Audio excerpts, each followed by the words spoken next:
Welcome to That Happened Here.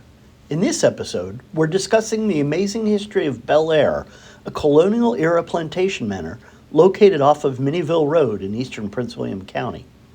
The first colonial use of the property was an English fort built in 1673 at the direction of the Virginia governor to protect colonists from attacks. The fort was 90 feet above Neabsco Creek.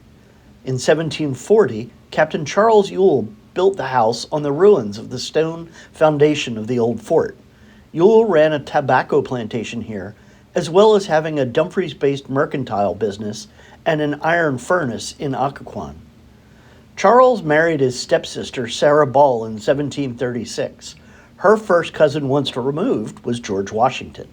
In fact, George and Martha Washington stayed at Bel Air during their honeymoon in 1759 as they traveled from Williamsburg to Mount Vernon and may have visited the home often. Charles and Sarah had 3 children who lived to adulthood: Mary Ann, Jesse, and James.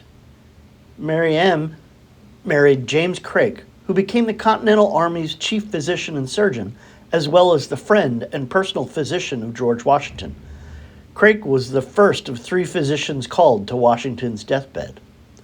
Upon his father's death, Jesse Ewell inherited Bel Air. He was classmates with Thomas Jefferson and was both the lieutenant of the county's militia during the Revolutionary War and the Prince William County Sheriff. He remained friends with Jefferson until his death, and Jefferson visited Bel Air often. Both he and his son Thomas corresponded frequently with Jefferson.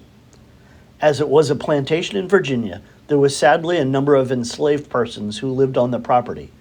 Iron shackles found embedded in the basement wall point to the horrors of slavery and demolish the myth of a benevolent master.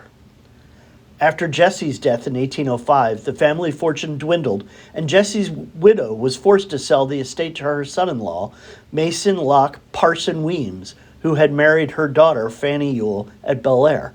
If you remember from episode 9, Weems wrote the first biography of George Washington, which created many of the Washington myths. Confederate General Richard Ewell, the son of Thomas and grandson of Jesse, visited Bel Air throughout his life, including several years before the war when he served the best man at a wedding between his cousin Fanny and his friend Colonel Robert Tansel, who we also learned about in episode 9. The property then began a long cycle of abandonment and restoration. Attorney and politician George Carr Round began the first in 1885. After another period of standing empty, William and Anne Flory purchased Bel Air in 1948 and began a 30-year restoration in 1949. The current owners have continued a careful restoration of the house and gardens.